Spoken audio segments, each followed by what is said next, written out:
ಲೈಂಗಿಕ ದೌರ್ಜನ್ಯಕ್ಕೆ ಒಳಗಾದ ಸಂತ್ರಸ್ತೆಯನ್ನ ಅಪಹರಿಸಿದ ಪ್ರಕರಣದಲ್ಲಿ ವಿಶೇಷ ತನಿಖಾ ದಳ ಅಧಿಕಾರಿಗಳ ವಿಚಾರಣೆಗೆ ಹಾಜರಾಗದೆ ಕಳೆದ 15ರಿಂದ 20 ದಿನಗಳಿಂದ ನಾಪತ್ತೆಯಾಗಿದ್ದ ಭವಾನಿ ರೇವಣ್ಣ ಕೊನೆಗೂ ಪ್ರತ್ಯಕ್ಷವಾಗಿದ್ದಾರೆ. ಹೈಕೋರ್ಟ್ನ ಏಕಸದಸ್ಯ ಪೀಠ ಮಧ್ಯಂತರ ನಿರೀಕ್ಷಣಾ ಜಾಮೀನು ಮಂಜೂರು ಮಾಡಿದ ಬೆನ್ನಲ್ಲೇ ಮಾಜಿ ಸಚಿವ ಎಚ್.ಡಿ. ರೇವಣ್ಣ ಪತ್ನಿ ಭವಾನಿ ರೇವಣ್ಣ ವಿಚಾರಣೆಗೆ ಎಸ್ಐಟಿ ಅಧಿಕಾರಿಗಳ ಎದುರು ಹಾಜರಾಗಿದ್ದಾರೆ. ಪ್ರಜ್ವಲ್ ರೇವಣ್ಣ ಅವರದ್ದು ಅಂತ ಬಿಡುಗಡೆಯಾಗಿರುವ ಅಶ್ಲೀಲ ವಿಡಿಯೋದಲ್ಲಿ ನನ್ನ ತಾಯಿಯ ಚಿತ್ರವೂ ಇದ್ದು ಇದೀಗ ಅವರು ಕಣ್ಮರೆಯಾಗಿದ್ದಾರೆ ಎಂದು ಮೇ 2ರ ತಡರಾತ್ರಿ ಮೈಸೂರಿನ ಕೆಆರ್ ನಗರ ಠಾಣೆಯಲ್ಲಿ ಸಂತ್ರಸ್ತೆ ಪುತ್ರ ದೂರು ದಾಖಲಾಗಿದೆ. ಎಚ್.ಡಿ. ರೇವಣ್ಣ, ಭವಾನಿ ರೇವಣ್ಣ ಮತ್ತು ಭವಾನಿ ರೇವಣ್ಣ ಸಂಬಂಧಿ ಬಾಬು ವಿರುದ್ಧ ದೂರು ದಾಖಲಾಗಿದೆ. ಪ್ರಕರಣದ ತನಿಖೆ ನಡೆಸುತ್ತಿರುವ ಎಸ್ಐಟಿ ಅಧಿಕಾರಿಗಳು ಈಗಾಗಲೇ ಆರೋಪಿ ಬಾಬುವನ್ನು ಬಂಧಿಸಿದ್ದಾರೆ.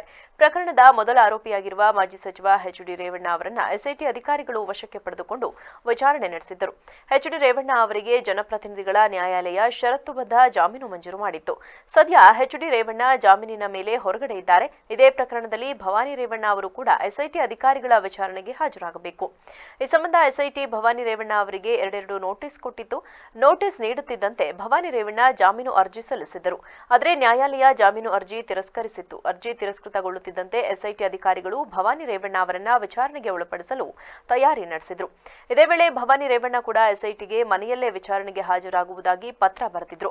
ಪತ್ರದಂತೆ ಎಸ್ಐಟಿ ಅಧಿಕಾರಿಗಳು ಹೊಳೆನರಸೀಪುರದಲ್ಲಿರುವ ನಿವಾಸಕ್ಕೆ ತೆರಳಿದ್ದರು. ಆದರೆ ಮನೆಯೊಳಗೆ ಹೋದ ಎಸ್ಐಟಿ ಅಧಿಕಾರಿಗಳಿಗೆ ಶಾಕ್ ಆದಿತ್ತು. ಭವಾನಿ ರೇವಣ್ಣ ಮನೆಯಲ್ಲಿ ಇರಲಿಲ್ಲ. ಇದರಿಂದ ಎಸ್ಐಟಿ ಅಧಿಕಾರಿಗಳು ಸಂಜೆಯವರೆಗೂ ಕಾದು ನಿರಾಸೆಯಿಂದ ತೆರಳಿದ್ರು. ಇದೀಗ ಜಾಮೀನು ಸಿಕ್ಕ ಬೆನ್ನಲ್ಲೇ ಭವಾನಿ ರೇವಣ್ಣ ವಿಚಾರಣೆಗೆ ಎಸ್ಐಟಿ ಎದುರು ಹಾಜರಾಗಿದ್ದಾರೆ.